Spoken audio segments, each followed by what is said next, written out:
We cover many serious issues in this podcast. This discussion may contain reference to domestic violence, sexual violence, violence against children, suicide, drug use, or graphic depictions of death or dead bodies. It is not suitable for all audiences.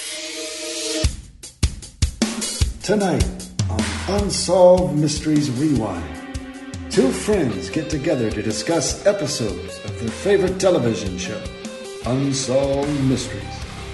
Will they find answers? Will anyone care? You may be able to solve a mystery.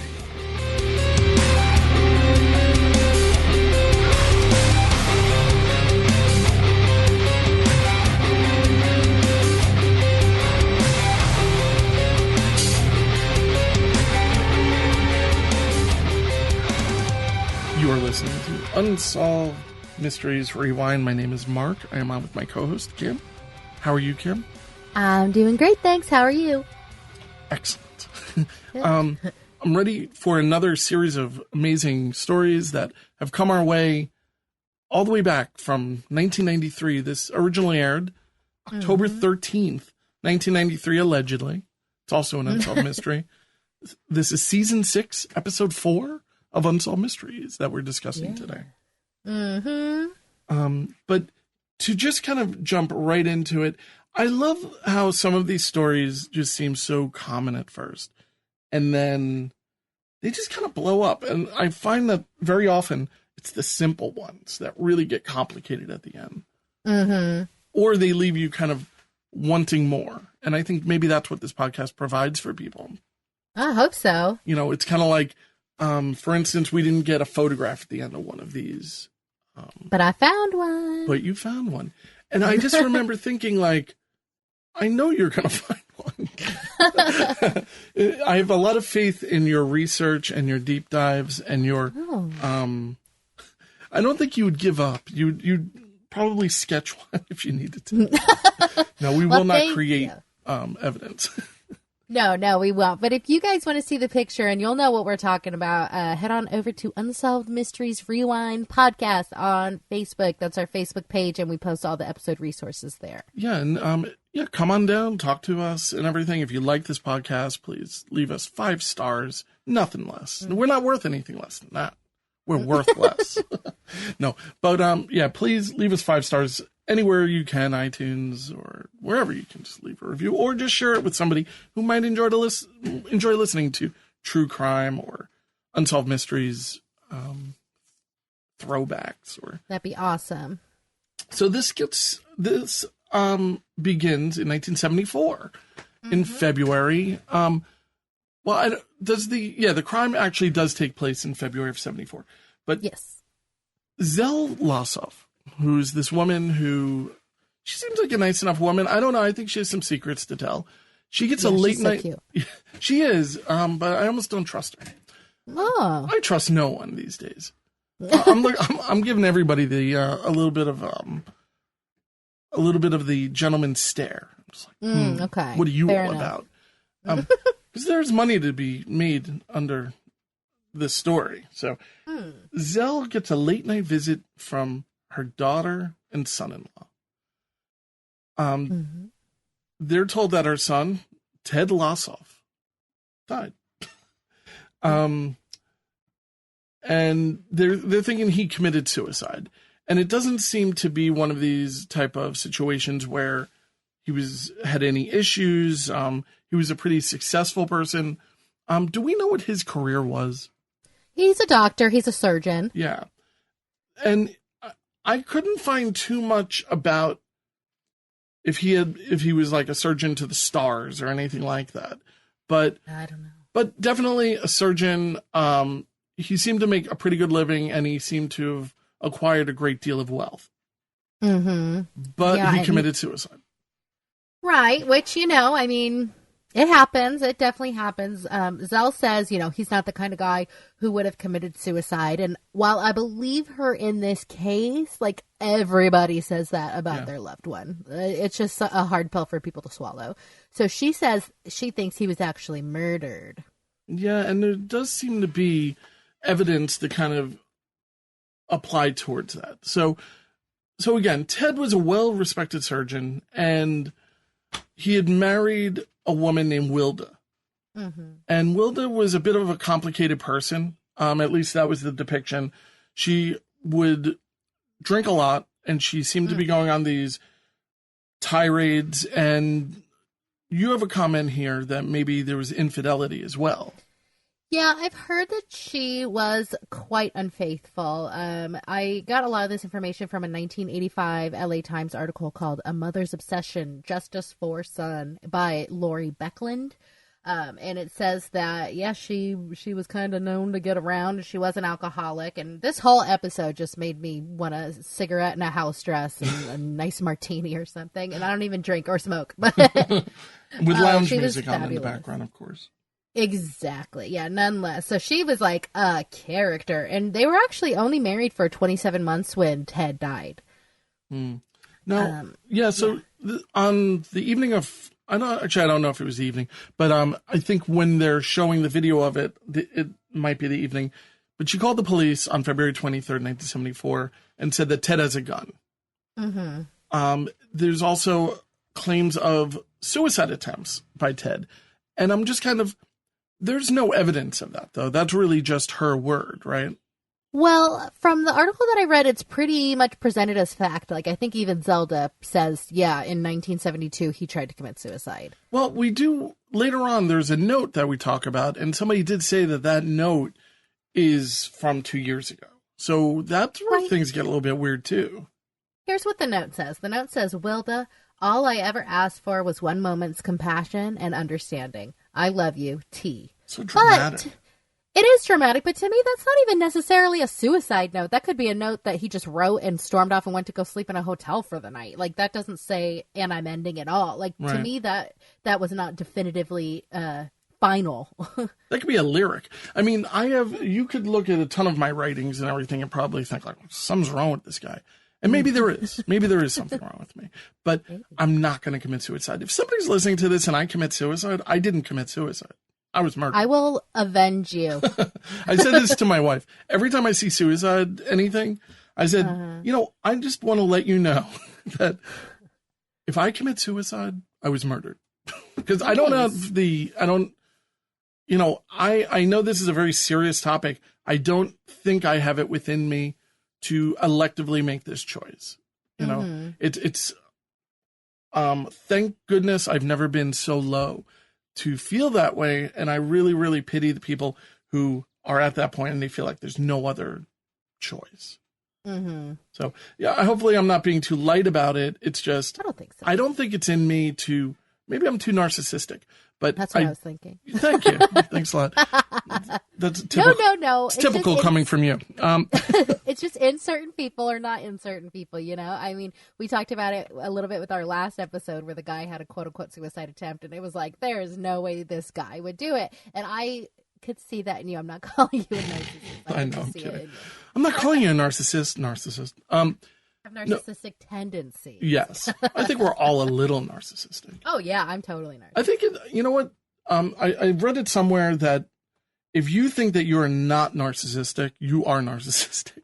Oh, interesting. Yeah. It's another one of these like sellout type of comments, but it's, but all in all, if you're listening to this and you think that things are not going to get any better or anything like that, please get help. Please, look up suicide hotline and definitely. I mean, because there's always like tomorrow and all that. Not to sound like all Tony Robbins here, but I don't think that there's anyone who regrets not committing suicide. Yeah, no, for sure. I hear you. Yeah, we want you to stick around. Yeah. Plus, you have to leave us a like and all that stuff. You have to leave us 5 stars. So, here's the thing: leave us 5 stars and then reach out to the hotline. Oh my gosh! Well, I'm not gonna say don't do that. Sure. Well, as far as help me, Kim. Yeah, I've got you. I'll throw you a life preserver. So, we're back in 1974, and Wilda is with family friend Edward J. and their housekeeper. Now, we are going to call her housekeeper Mary to respect her privacy, just like Unsolved Mysteries. One of my favorite actresses so far in Unsolved Mysteries. She was amazing. Honestly, both the women I thought killed it in this scene. I thought the fabulous drunk crazy one No was pun really intended. giving it her all. No, yeah, exactly. So they go into the police. They go in the house with the police, and there is no Ted there. And they end up finding him slumped over his car in in the garage with the engine running and the hose in the tailpipe. Yeah. So in the reenactment, they just pick him up and sprawl him out in the driveway, which seemed really tacky. They're practically stepping over him. Right. You don't have a tarp or something? Just anything and put a coat over him? Yeah, it was really weird. But, this is the reenactment. I don't know how much of the reenactment is what actually happened. So Wilda, the wife, is kind of avoiding Zell, who's Ted's mom. And Zell says that she wants a watch back that she had given Ted for their wedding. So in the reenactment, they're at this beautiful lunch, and she just takes the watch and throws it at his mom and just says, "Listen, Zell, I didn't care about Ted the way you did. I'm glad he's gone." And again, who knows if there's any truth to that? It was so dramatic. Right. You can almost hear the music in the background as that happens. Yeah, it was very Dynasty. I figured they'd just start slapping each other and throw wine in the face. And, and I mean, the mom is trying so hard to prove to us, the police department, everybody, that this was a murder. So, of course, she's going to say Wilda had some pithy comment to make about how much she hated him. So, can I also mention something? Yeah. Now, we're both married, not to each other, but we're both married individually. And does it seem a little bit weird that he would be gifted an individual gift? Yeah, I guess that is kind of weird. Now, what if, this is hypothetical, what if that was the wedding gift? A watch for Ted. That's kind of messed up. Maybe she paid for the wedding, and here's I'm so happy you guys are together. Here, Ted. I don't know. I'm just kind of thinking, they do have this really nice relationship on paper, and I'm just wondering out loud, and if that's the case, I can understand being kind of upset about something like that. Well, maybe it was his and hers watches, but because Wilda's still alive, she's not going to take Wilda's back. But, all right. I mean, if it was his and her watch, why would you want to separate the pair? I mean, it's, but you're right. It's also kind of creepy to say I want it back. I mean, if it's a family heirloom, that's a whole other situation. But they didn't mention it. Maybe it wasn't even a watch. Maybe it was one of those things where it's like you're lying. It wasn't even a watch. It was, a blender. And it's just kind of one of those strange things that I kind of stuck in my head, kind of wondering, well, why do you want it back? Is kind of strange. Or it could be an excuse, because this is another thing that happens, I think, with families. When somebody passes away, you need an excuse to see them, especially when you're not married, when they're married into the family. So maybe this was just her reaching out and saying that, but I don't know. I just thought it was kind of a weird thing to request. Well, speaking of stuff that's kind of weird, Zell one night, I loved this. I thought this was very cool. Zell one night is snoozing away, and she has a dream where she's in Ted's garage, and she walks around. She doesn't know where she is at first, but then she's like, oh wait, this is Ted's garage. I know, because there's so much boating stuff, miscellany, just all the junk that piles up in people's garages. And so she was like, wait a second, there's also 2 super heavy iron gates that never worked. So she kind of recalls through this dream that the garage was full, and that it would have been impossible for him to park back there because of the iron gates. So he actually usually parked on the street. And she was like, to get his car in the garage, he would have had to have moved all the boat stuff out of there. And he just had back surgery, so he wasn't really lifting anything too heavy. I thought that was really cool. Does this happen to you personally all the time? You wake up in the middle of the night?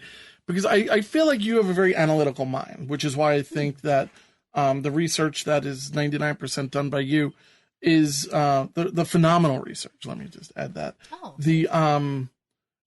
You do tend to connect the dots and everything. And I would just imagine that you kind of, I don't know, maybe you're doing the dishes one day and you're like, and it's like, wait a minute. And I think it is really cool. I think I've never personally had a dream where I connected the dots, woke up and had this revelation. but we've all heard of it. And I'm just I can picture this happening to you, 4 a.m. Wait a minute. Interesting. Well, no, it's really weird that you said that, because I'll talk about this more on our next episode. Stay tuned next week. But I did recently recall a reoccurring nightmare that I had from childhood that I thought might be like a past life regression thing. And I got really excited about it. So that I kind of connected the dots. In my adulthood, my dreams are so mundane that, I mean, they could be real life. Like, I'll go grocery shopping and I'll run into my neighbor. But that never happened, So I don't really have too, deep of dreams. Okay. Well, that you know of. So. Well, that I know of, exactly. And I don't really remember too many of my dreams. But thank you for all the nice things you said. No, you're welcome. Thank you. And, by the way, on The Odd, my other podcast, I have interviewed a number of people who do dream analysis and these type of things. Now, they do lean towards a little bit of hypnosis, which, of course, we both. It could be tricky. Yeah, I almost said we both roll our eyes at, but I'm not going to say we both roll our eyes at it. It's not fully understood, and it's easy to manipulate. So exactly. All right. So Zell is, she is like Sherlock Holmes. She's taking into her own hands that she's going to figure out what exactly happened to Ted. And she meets up with Mary. Mm-hmm, the housekeeper. And Mary seems to be somebody who's very, very involved in Ted's life. Mary is so cool, too. She's a little bit of, just a cool customer. I really liked her. And like you said, the reenactment was phenomenal. No, there seems to be... at least in the reenactment, there seems to be this really, really, she's like a live-in housekeeper. So maybe when you have a live-in, you have this kind of almost kinship, but not really. It just seemed kind of interesting that she would know so much and be so involved and be there for all of this. It just seems so crazy. And then you bring in Wilda, who's kind of the wild, there's a reason why wild is in her name. And, Mary is also dealing with Wilda. Yeah. No, I think that when you have help, quote unquote, the help, you're just a fly on the wall and you see all the crazy stuff that happened. I know when I was a caterer, I was pretty much invisible to people, but I got all the dirt because you're omnipresent, So, and plus if you're the housekeeper, you're washing their underwear and stuff like that. You're pretty in their business. So, or vomit off of a bedspread, as we will see in the future. Maybe. Exactly. Exactly. So one day, everybody's just minding their own business. Ted tells Mary out of nowhere that him and Wilda are going to get a divorce. So Wilda comes storming in, and she causes this huge scene and acts like Ted is threatening her with a gun. So Mary's like, I don't really like all this, so I'm just going to go home. And so she sees Wilda walking down the street, and Wilda's like, oh, Mary, what am I going to do? And she's chain smoking, and Mary's constantly. This is one of these weird things, though. It's kind of like she's always smoking. I don't really understand why they kept doing that. Maybe was it to bring her nervousness to the table? And it was the 70s, and I'm not. She was fabulous. I'm sorry. There's a certain kind of cold woman that's drunk and chain smokes that I'm just drawn to. It's the Liza Minnelli love I have. So she's like, look, crazy lady, hop in the car. We'll go to my house and we'll call the police. So Mary calls the police on behalf of Wilda, but Wilda won't get on the phone and say directly that Ted threatened her. So the police are like, well, that's a cool story, but there's absolutely nothing we can do. Right. So Mary's like, I'm going to call Ted. So she tries to call Ted 20 times between 3 p.m. and 8 p.m. This is 5 hours of your employer hanging out in your house. Yeah. Getting drunk. The whole time she was just drinking that whole bottle. But she's getting double drunk probably. It's kind of like she probably showed up while she was sobering up, and then she's going to get double drunk. Oh, yeah. No, I don't doubt that one bit at all. Double drunk. Is that a thing? The line was always going to be busy until 8 o'clock. So finally at 8 o'clock it started ringing, but there's no answer. So Mary called the police, and so they show up, and she thought it was kind of odd that the suicide note that we mentioned earlier was on shirt cardboard, because she always ironed his shirts and put them on hangers. but it could have been a new shirt. Like, you know how shirts come with that stiff Yeah, cardboard? that's the thing is new ones come in the cardboard, right? No, I don't know about fancy shirts. I don't know. If you were to get like an Armani shirt, does it come in a cardboard? I personally don't own an Armani colored shirt. Me neither, but yeah, I would say probably so, with all the stupid pins and everything, right? Exactly. Those yeah, pins. Exactly. Who puts those pins in?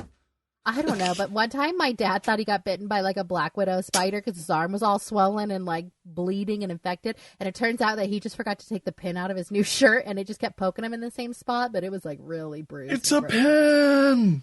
Yeah. Oh my God, those pins. All right, I'm sorry. So Mary noticed that earlier in the day when she was there, he was wearing brown pants and a mustard-colored shirt. But like when his body was found, he was actually wearing gray pants and a dress shirt. But, you know, he could have changed his clothes. But also, that outfit was never seen again. So that's a little suspicious. So which outfit? The mustard shirt and brown pants were never seen again? Now, they also said that the outfit that they found him in is not an outfit that he would normally have worn. Yeah, I got that too, but, I mean, it looked fine. Yeah, like... And I do, one of the theories is that, I guess we'll get to the theory and we'll bring up the, men undressing and redressing a dead person. Like, it just, to me, that seems like a lot of work. Oh my God, that's not even the half of the work. No, it is a ton of work. Honestly, I have to clean out my garage. Uh-huh. These guys, I want to hire these guys because, it's the amount of work that has to be done. I couldn't imagine how much if hypothetically it's all true, how much they would have to be paid to do all of this. Oh my gosh, I know. But I don't think money was an object here. It's true. It's true. Now, keep in mind, Wilda and Ted signed a prenuptial agreement, which means that if they got divorced, which he was planning on doing, that Wilda would get nothing.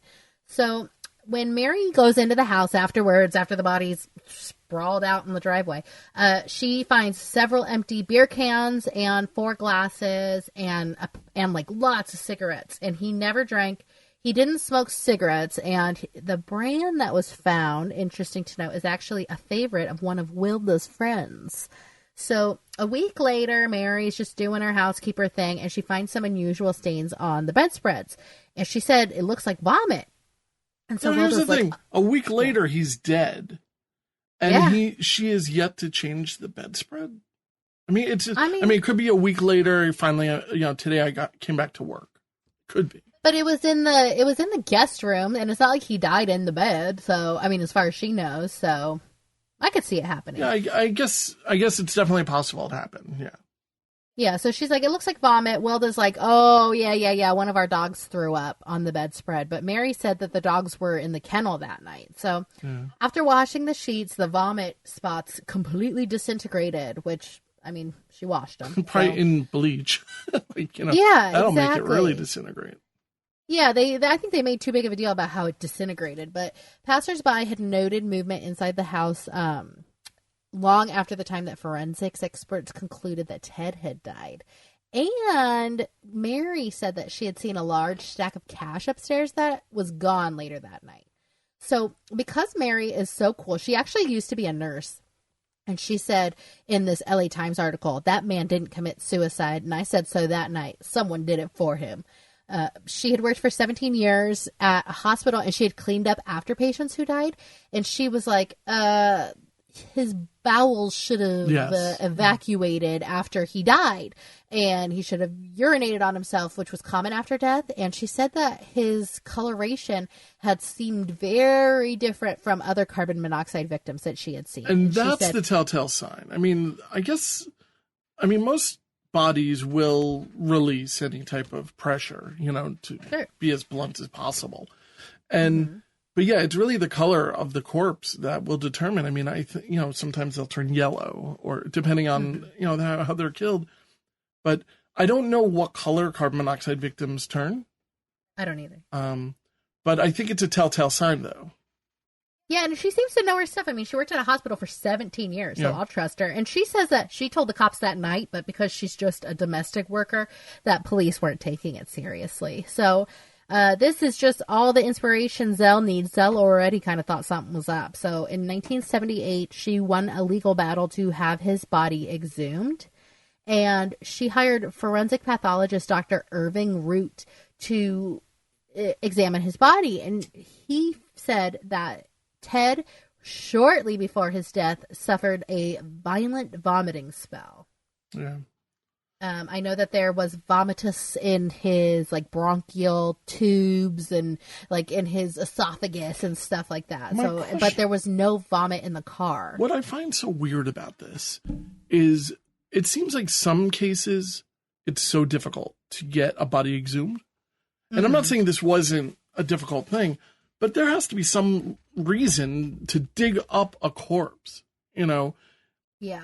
There has to be a legal reason. And I'm wondering, is it because of the questionable death and new evidence had come to light?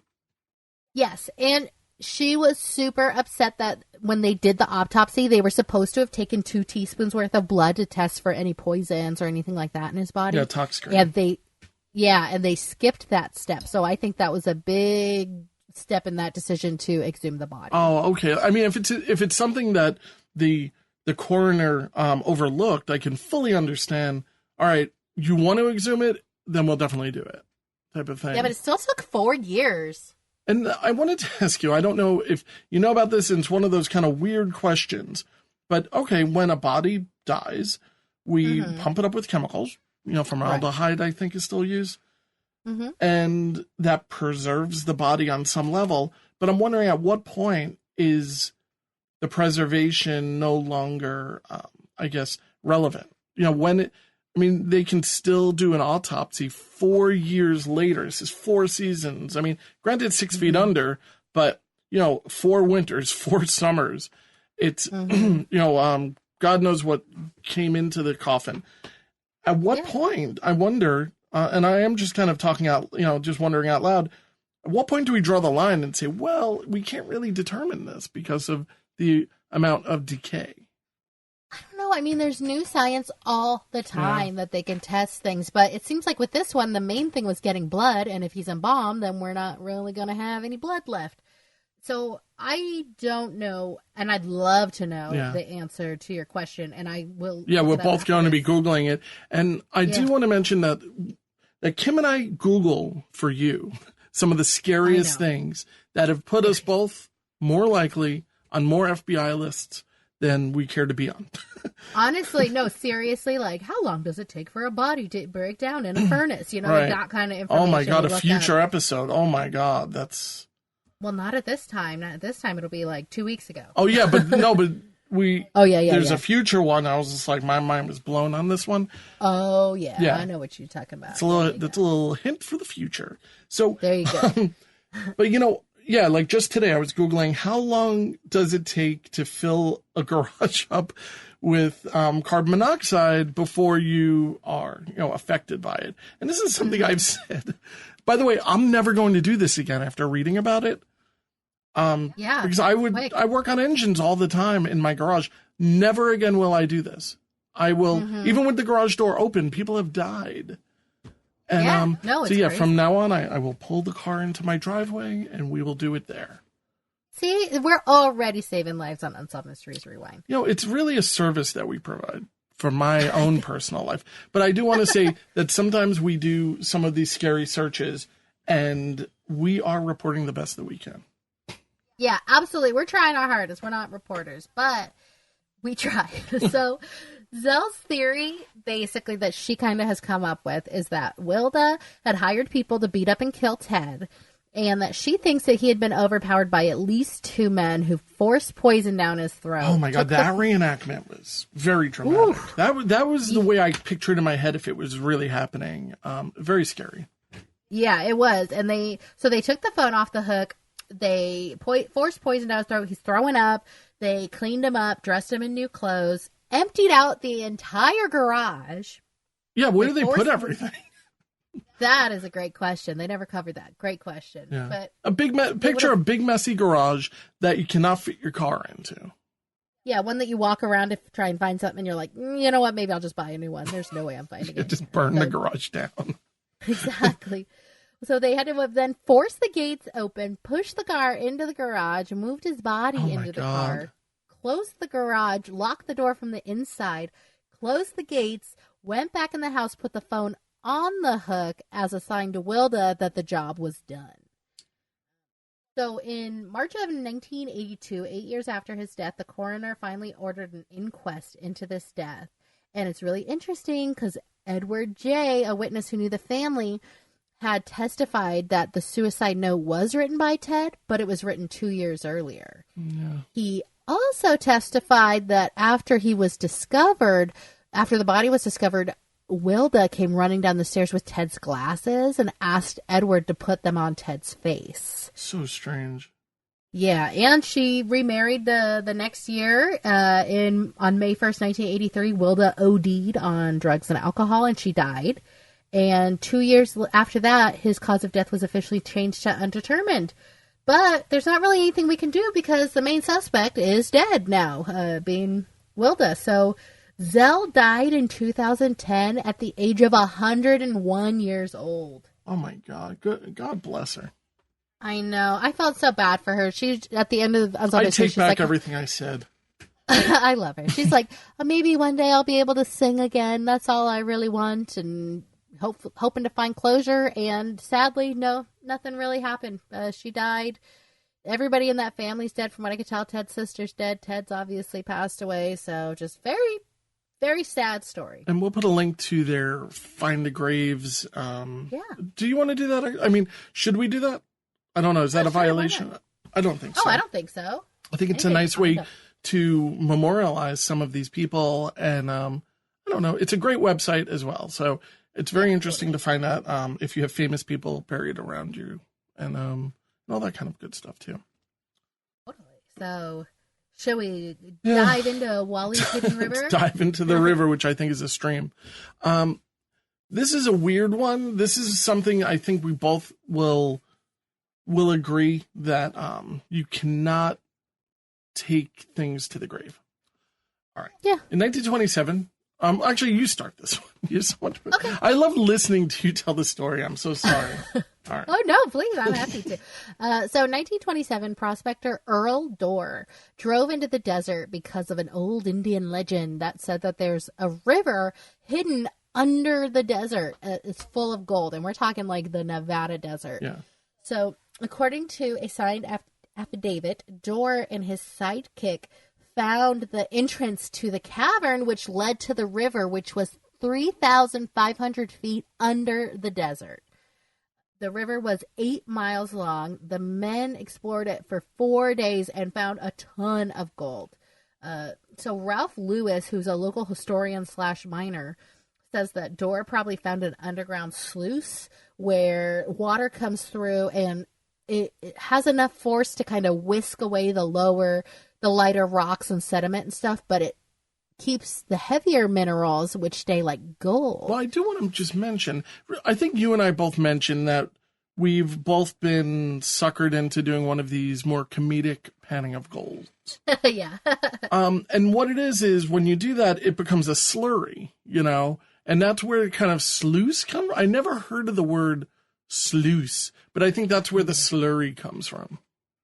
Oh, okay. But yeah, it becomes like a muddy slurry and you pan, but I think that the slurry has so much gold within it because, if we're talking about an area that is for millions of years just untouched by really anything, by wildlife, by anything, all of this stuff would just kind of have the time to settle because gold, I believe, would just slowly and slowly settle. So the slurry or the sluice, like you could just scoop up this mud or this dirt right below the water's surface.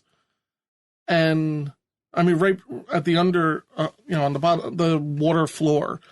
And it would have so much gold within it because it had millions of years to settle. It's crazy. And the only thing I disagree with, I totally agree with you. I just think a sluice, because I looked it up and I saw man-made sluices, and it is like where they will hollow out a place to mine. Oh, really? All right. I've never, like I said, I've never heard the word. No, me neither. Me neither. And that was just my very rudimentary understanding of it, is that the river itself was the sluice, was like an underground mining sluice. But I do think that the gold settled and that everything else kind of got washed away. But it was so much gold that they estimated the whole river, which was 8 miles, has 100 ounces of gold per cubic yard of river. Whatever that means. But yeah, don't ask me to explain. I looked it up and I was like, I couldn't find the measurement. It seems like a lot. Yeah, exactly. I think that's fair to say. A lot. That's our equation. It's a lot. So Dor was like, okay, cool deal. I'll just take all this gold if that's cool with you, to the landowner. And the landowner's like, no, this is my land. You're not going to get away with that. So he's like, fine. So he dynamites the entrance closed of the river. Because he's like, guess what? There's probably another entrance along this whole 8 miles. Right. But it's the silliest thing of all time. I'm going to dynamite it.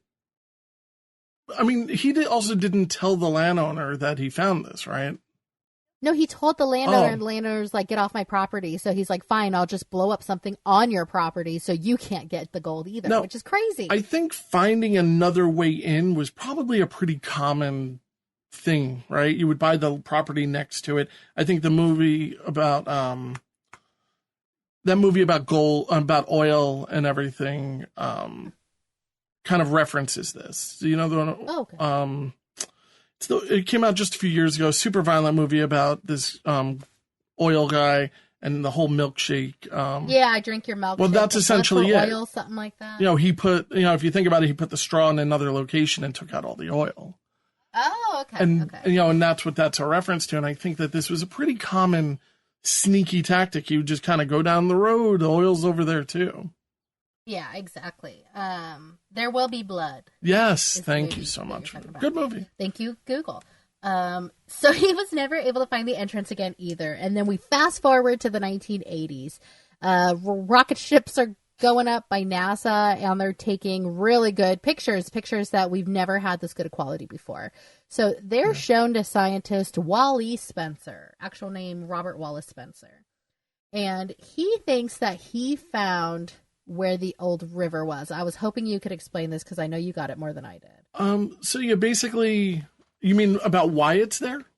Yeah. Yeah, I mean, it's just, there's a lot of vegetation, there's a lot of animals at one period of time, let's just say 5, 10, 15 million years ago. And, you know, it all lives there. And of course, oil is from dead bodies and rotted trees over millions of years, you know, after the breakdown. So just eventually over the period of time, we all just become fossilized and gross and we turn into oil. You know, it's just kind of what people do. And that's it, really. You had a living area and it died. Maybe a drought began over a period of time and everything just, even if the animals were to walk a little bit, they're not going to go too far. So they really congregate in this one area and eventually they die off and it all rots and turns to oil over a period of time. Yeah, so he's looking for this oil and he makes like a DIY prospecting machine. Yeah, it looks pretty cool. Yeah. Well, he would go out with his like Bronco and they would just slowly go, foot by foot over the desert and try and find this patch beneath them. Now, you were talking about you learning how to use a device like this, weren't you? Can't say that was me. I could have sworn you said you were going to be using some type of sonar device in the future. Seriously. All right, I'm not making this up. No. All right. I don't know who that was, but it wasn't me. All right. I'm going to find I'll find when you said it. You're lying. No, okay. No. All right. So it looks like a sonar device, which is kind of looking for caverns or something underground. I mean, I think it's just sending radio waves down. And I think radio waves are dispersed on water, I think. And when they get to a dead spot, that means usually, when the radio wave is diffused and it's not bouncing back, it's hitting water. Right. So he and his family put it to the test in June of 1989. For 3 weeks, they're going over this desert with a fine-tooth comb. And the machine does indicate that there's a reservoir of something. And he thought it was oil at first, but now he thinks it's the underground river that's all full of the gold. So they're like in Nevada. This would be so amazing to have all this water so nearby. And he has to apply for a drilling permit, which would make the exact location of the river public record. And he's like, okay, I'll do that. I'll do what I got to do. But as long as you guys pay me a finder fee for the river. And the state's like, no, you go ahead and file your drilling as well as anybody else, because we don't even know that there's anything down here. Yeah, I thought it was a little bit weird at this point. I don't think either one of us know how drilling permits work or who has claim. I mean, I would think whoever owns the property. Yeah. Would, exactly. you want to drill there, you drill there out of curiosity, but really whoever owns it, the property would own it, I would think. I would think so too. But Wally's like, nope, it's all mine, and I'm not going to file the drilling permit because I don't want you guys to know where it is and then go drill and find out that it is there. And so the state is trying to screw me out of all this money. Yeah. And it's there or it's not there, no matter what. It's like at the end of the day, It's either there or it's not there. And you can I would just imagine that they would have some type of deal where it's like, look, if you put out the money to do this, we'll give you 1% or cover all of your costs if you find something.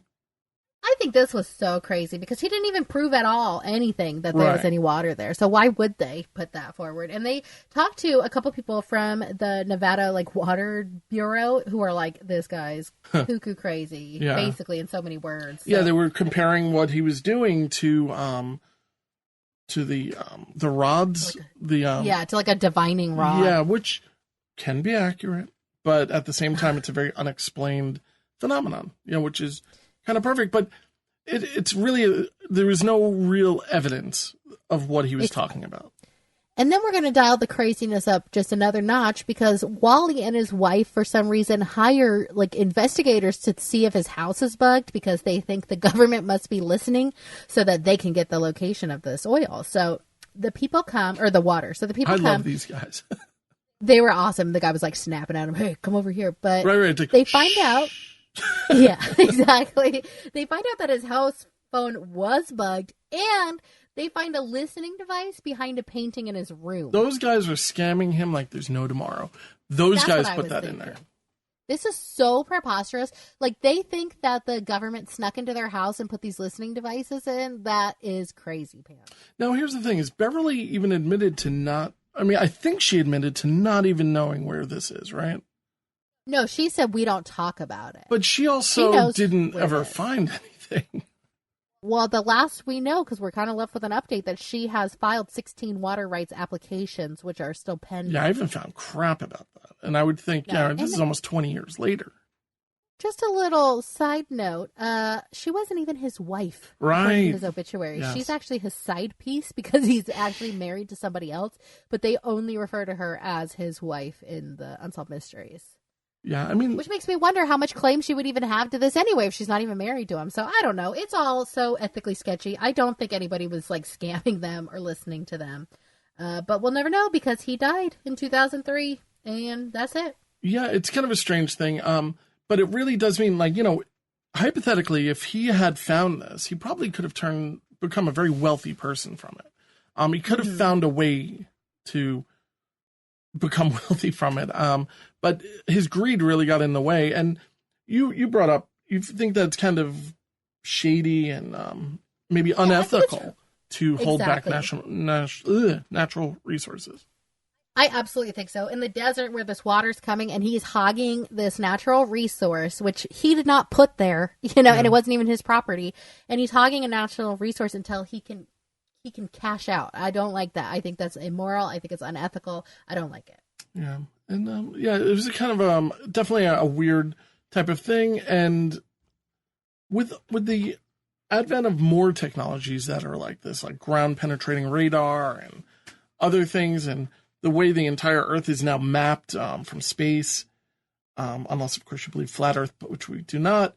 And there's so much that we're learning, and over the course of 20 years, that I would imagine that if this is on someone's radar, it's been looked into, and if something was there that had this much wealth associated to it, it would have been tapped into by now. Yeah, I think you're right. Yeah. So, that brings us to LA. Yeah, and this one I think we should probably just breeze through since it's an update from a previous segment. Yeah. Which we'll talk more about when we do that actual episode. But basically, it's a Saturday night in Los Angeles, late night, early in the morning. A few guys get together and they just motorcycle around town because the town's like dead at that time. Yeah, it's like a Motley Crue video. Yeah, it was awesome. And so there's this guy, popular DJ, 26-year-old Lee Selwyn is part of the crew. And this Bronco, again, a Bronco kind of cuts off the guys while they're biking. So they both come up to a red light and the guy's like, are you trying to hit me? Like, are you trying to kill me? What's going on? And the driver rolls down the window and spits in the motorcyclist's face. Like total road rage type of like craziness going on here. The most despicable thing you can do. And that's assault, by the way. That is like 100% That assault. is, right? Now, I mean, I don't know if it was back then. It in my opinion, it's assault, but it's also legally an assault. Yeah, exactly. And also, things are about to step up here. So it shows in the reenactment that the guy who almost got run over, the guy who got spit in the face, started kind of like beating up the Bronco, like the car itself. So the guy runs a red light, turns completely around, and starts trying to mow down these motorcyclists. Can I just tell you one fun fact? I just need to. Yeah. So Wendy Lou Lee, who plays Grace Ingalls on Little House on the Prairie, owned, this was her first car, was a Ford Bronco. And I pictured being Grace Ingalls in this truck. Because, do you guys know how hard it is for us to not bring up Little House in every single episode? I swear. I actively try not to, but I hear you. Yeah, this is what I picture. I picture this Grace Ingalls driving a Bronco and little baby Grace. And not to even make light of this, I think that this is something that happens in New York. Maybe not today, but it has happened relatively often where, road rage turns really bad. People have guns and throwing stuff at each other and smashing into each other. People need to just calm down when it comes to, driving. Exactly. And my personal read on the situation, because it was so late at night in Los Angeles, was he was probably a little drunk, swerved, almost accidentally hit the guy. But then, it turns into like a pissing contest over who's the more manly one, and then stuff just gets out of control. So the four motorcyclists actually scatter because the bad guy's like coming towards them in a car. And he just decides to take after Lee by luck of the draw. So Lee, who wasn't even part of the fight at all, gets chased over 30 city blocks. They said reaching speeds of 100 miles an hour. He eventually crashed and he was thrown 180 feet off of his motorcycle. So, of course, he suffered like a massive skull fracture and dies within hours at the hospital. And this is a large SUV. This isn't like, this is a truck that probably weighs like 7,000 pounds after a motorcycle that weighs maybe 150. It's just, it's manic. It really is. The guy was going to kill or hurt him, whatever happened. If he caught up with him, if he ran him over, if he chased him and he crashed, like nothing good was going to happen to poor Lee, who again was just minding his own business. He wasn't even in the fight. So an Unsolved Mysteries viewer caught the episode in a rerun, and she said that there was a man named Franklin LeGrant Perkins who was in prison in Georgia at the time, who always bragged about running down a bicycle. How many times do we hear this? Where people talk about it, they need to boast about these things, and they get busted for it. Exactly. I saw a murder show of some kind or another that said, like, you're only going to get caught like a fish in the ocean. You only get caught if you open your mouth. Yeah.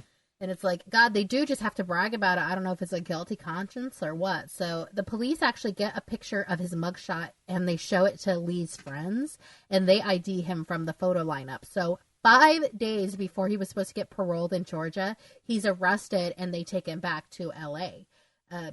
He, by the way, just if you're interested, he was serving a 5-year sentence for possession of a firearm by a felon when he was in Georgia. So, we see Lee's mom and sister crying and just being like, thank God he's off the street. And the mom seems very nice. Like, she's like, he was my buddy. He was, they were very close. And these are the little stories that always, are very sad. But, it's never like, he was a bit of a shitty kid. I know. It's, it seemed like they legitimately had a good relationship between them. Yeah, and even the sister. Yeah. And so Franklin Perkins was convicted of first-degree murder, sentenced to life in prison. He is still in the Pelican Bay State Prison. I found the mom and sister on Facebook. They both live in Florida right now, and they're just doing the best they can. The sister actually became a grief therapist, so I don't know if that's because of this or what. I'm sure definitely directed towards it on some level. Yeah, so that is the sad story of Lisa Owen, but at least we end with a happy ending. At least the bad guy's in jail. Over in England, 1952. Ooh, this is a weird story. Yeah, please. So in Plymouth, England, which I have no idea what part of England this is. I don't either, but it's a port city. Right. I mean, but this is 1952. This is a pretty dark period for England, I would say. You know, their economy is pretty trashed at this point, and all of Europe. As well as, like, their buildings and stuff, yeah. Yeah, I mean, the Nazis, you know, have been gone now for a little bit less than a decade, but still, you know, the remnants of war, you know, and that's real war. It's not like, you know, the United States, you know, where we didn't have on-ground attacks and stuff like that, thank goodness. Mm-hmm. So there's a lot of refugees, and there's a lot of just picking up the pieces. Now, they adopted Christopher, right? Yeah. So we meet this young-ish couple called Helena and Apollonary Kurowski. Wow. And they adopt Christopher as an infant. Yeah, that's a name. Oh, yeah. It was a mouthful. And so we learned that Helena's life is so sad. As you would expect, like a Polish refugee during World War II. Yeah. Her husband was actually executed by the Germans, and then she was forced to serve as a nurse in a German POW camp for 6 years. I do want to point out that I have an inkling that she was not Jewish either. So, you know, a lot of people, you know, they look at World War II in Europe and they're like, you know, the Jews were the only ones who were killed by the Nazis, but everybody was killed by the Nazis. You know, it was, you know, if you're in front of the Nazis, you have a good chance of just being killed no matter what. Yeah, no, absolutely. It was just one of those kind of, you know, crazy things that, so yeah, they went through all of that and they somehow survived it, but she became a nurse for the POWs. Mm-hmm. Which, well, she was forced to. Yeah. Well, yeah, she didn't become, I'm sorry. And if anything, I would say that she was probably lucky to become a nurse at a POW camp. And I was thinking about this, and it's something that I'm going to look into more and more and more. But the people who staffed the POW camps were probably also POWs. So it's just crazy the way the Germans, you know, while on paper it's clever, I guess, you know, but it's just heartbreaking. Yeah, and it just is so bleak. Even the happy pictures that they show, everyone is so just like shell-shocked, you know. Finally, after 6 years of her serving in that German POW 6 years, you know. 6 years. Yeah, a German, and after her husband was like murdered, a German prisoner actually helped her escape, and she crosses the border into Austria, and then a truck comes and stops her, which had to have been like the scariest moment in her life. Yeah. And he was like, I will take care of you. I will take you to where all the Polish people are. And I was telling my TV for her to run. Oh, I'm like, don't get in that truck, dummy. No. But it was her future husband, Apollonary, who was driving. So that was like very sweet. It was. And she also made a reference that people weren't nice. You know, like it was one of the few times where he was, you know, it just seemed too nice. And that's why I was saying, run. But of course I was 100% wrong. And you and I are so used to these kinds of stories where if a van stops behind a woman walking, like, that's probably the right answer. He's like, you need a ride? And it's like, no, you're on Unsolved Mysteries, run. I know, exactly. Girl, you're in Austria, you're fine now. So Christopher's sister, Michelle Borrell, actually is the one telling her mom's story to Unsolved Mysteries. So Apollonary and Helena got married, stayed in Austria, and in October 1946, they adopt an infant named Christopher. Then they decide to move to a refugee camp in England. Mm-hmm. And little Michelle was their biological child. She was born in 1950. So they're going to do what a lot of people did back in the 1950s, and they're going to go to America, to the promised land. No. And they are just waiting kind of on their visas to go through. Another Polish family who's in the refugee camp, they have their visas approved. So this is where it all gets very sketchy. Keep in mind, we're only told this through Michelle. And Michelle was like a year and a half, maybe 2 years old at the time. and she is telling us her mom's story. So we don't know how accurate it is. And it's so sketchy. I mean, there's so many questions that I know that we have no way of knowing the answer to. Exactly. No, it's really like, it seems like a lot of BS that you would tell a kid because you don't want them to know the ugly truth. Yeah. And it turns out that is kind of true. So then one of their family friends that are Polish in this refugee camp are like, ooh, we just got approved. We're going to America. Hey, let's take your 5-year-old Christopher with us because he can start school in America and he can get like the best education in the world. And it sounds great, but how do you just have another kid? Right. Yeah. And how do you just let your kid go? I mean, these are hard questions. I don't mean to put that on anybody. Yeah. I'm sure it wasn't an easy decision. So they decide to let him go so he can start school in America. So they go, they're still waiting on their visas. They're like, we'll meet up with you soon because we're going to be going to America soon. So there's a bunch of rumors flying around about how dangerous America is. Some woman. Oh my God, you can almost hear the jerk. We all know this woman who's like, yeah, you know what they do, right? You know, and it's like, and you're just like, you're so fearful now about it. Yeah, she's like, you let your baby go there? So she's like, in California, babies get kidnapped by monkey.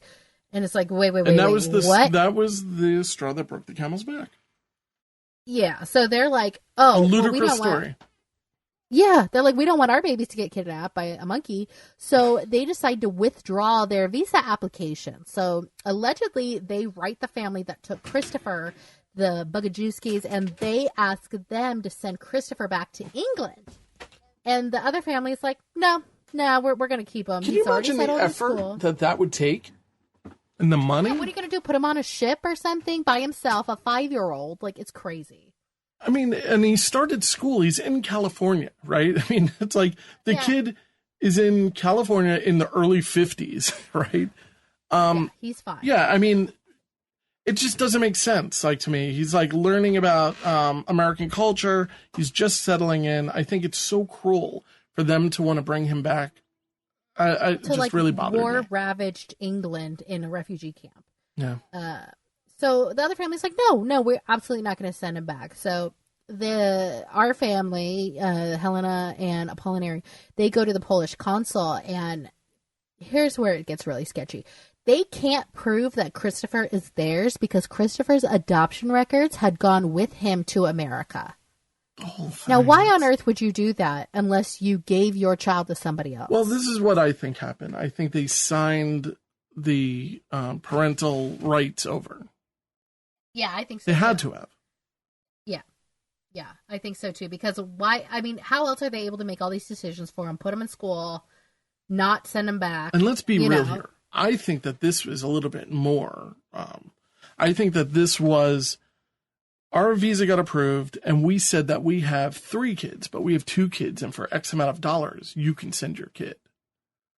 Interesting that you went that route. I didn't think that route. I was thinking, oh, we already have a biological kid. What do we want this adopted kid for anymore? Right. So you give us your whole life savings until you come, you get them, and all is great. Because it's probably easier to get a visa for less people than it is for more.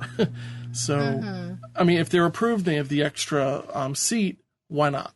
They just need to sign over the rights to the child. Yeah, I think we got a very whitewashed version of this story through Unsolved Mysteries. Yeah.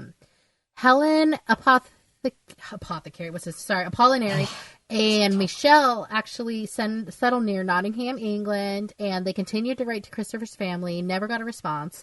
So in 1966, Michelle is 16, and she's like, I'm going to look for Christopher.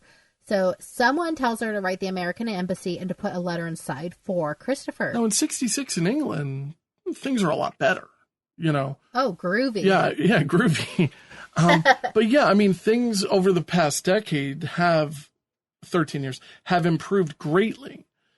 So, clearly they never went to the States. They decided to stay there, which I just think, if you're so concerned about this kid, why didn't you go? Yeah, it's there's so much that we're not knowing here. And again, we're only told this is what they're telling Michelle her whole life growing up. Yeah. There's monkeys, Michelle. You don't want to go. Exactly. That's what my husband said. But Jack said, "Oh, that's a story that you tell kids so they don't play outside. You know, you're going to get stolen by a monkey." Yeah. So he writes back to her 2 months later. He says he was stationed in Vietnam. His new name is Stan Smith, but they never heard anything else. She said she checked with the postman like every day. Nothing ever happened. So upon Larry dies, Michelle actually moves to America in 1973. And even a better time. What a great time to come to America, actually, when I was born. I know. It is like the most fun time. Probably. It probably is, yeah. Helena moved to America also with Michelle, but she died in April of 1992. And her dying wish was that her children are reunited. Yeah. So her wish came true. The children were reunited. The end. And that's it. The end. The end. No picture. They show us some old pictures. Yeah, they show us old pictures of like Christopher as a baby. But I did find a picture. Like I said, I'll put that on the Facebook page of them reunited, Michelle and Christopher. They were reunited in 1996 after his adopted sister saw an Unsolved Mysteries rerun. So Christopher's version is a little bit different. Yeah. He says that he was taken in by a family named Kurowski at about age 5, and that he ended up in an orphanage in England. From there, there was a mail order adoption where he was picked out of like a photo lineup of little kids, and he was adopted by the Bogajewski family in Detroit. So it sounds like they actually just put him up for adoption. They didn't send him to America for better schooling, but he did end up in America. Yeah, I read a little bit about, they're called proxy adoptions, and essentially it's like mail order adoption. And this would allow you to just literally see what kids are available by photograph. You know, the whole thing is so dark, you know. Yeah, like I hope you're cute enough, so somebody picks you out. But, you know, it's horrible. the end result is a beautiful thing. I've said it before. I think it's one of the nicest things that somebody can do. It's just, I don't know, it's so cold. The process just seems a little bit cold. If I could just mention one thing about the monkeys, I do want to just mention, here on Long Island, in the 50s, even the late 40s, there was this area in a town called Massapequa. This is maybe a mile and a half from the Amityville Horror House. And there was this amusement park called, I think, the Massapequa Zoo. And this is something I'm going to look into. I do have photographs, but I remember my mother telling me about this. And there were stories about, they had a huge, almost a sand silo-sized thing, and they would call it Monkey Mountain in the zoo. And it would just be covered in monkeys. And you would just go there, and from the distance, you could see this mountain of monkeys. And very often, these monkeys would escape. Yeah. And they would end up in people's backyards, attacking their dogs. Because this is, you know, this Massapequa Zoo is built in the suburbs of Long Island.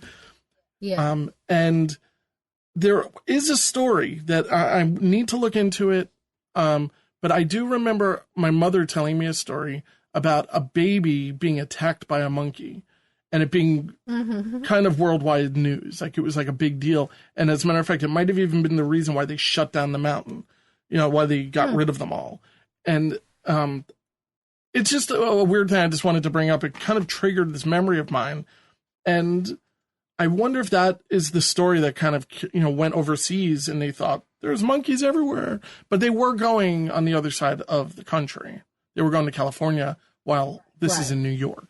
But nonetheless, crazy you know, story. It is, right? Yeah. But yeah. So anyway, it was owned by a guy who's something Buck, and he was like the Indiana Jones of the time. You know, he was one of these kind of explorers. But anyway, I'll dig up some photos, and that has nothing to do with this unsolved mystery. A little bit. No, it totally does. But, you know, we end up with Michelle. She is alive and kicking. She lives in Texas. Christopher is alive and kicking. He lives in Eden, New York. From what I can tell, they don't really have too much contact with each other. They're not Facebook friends or anything like that. I found him on Facebook. But yeah, that's it. So, but you did find the photo of the reunion. I thought it was just nice to see them together. I thought that was nice. Yeah, and he looks just the same as he did when he was 5. He's so cute. I hope they remain friends. You know, I hope so too. I mean, they're not related. You know, I mean, they're related through having a history of each other, but they're not blood related. So you have to wonder, like, if there was that kinship that would continue.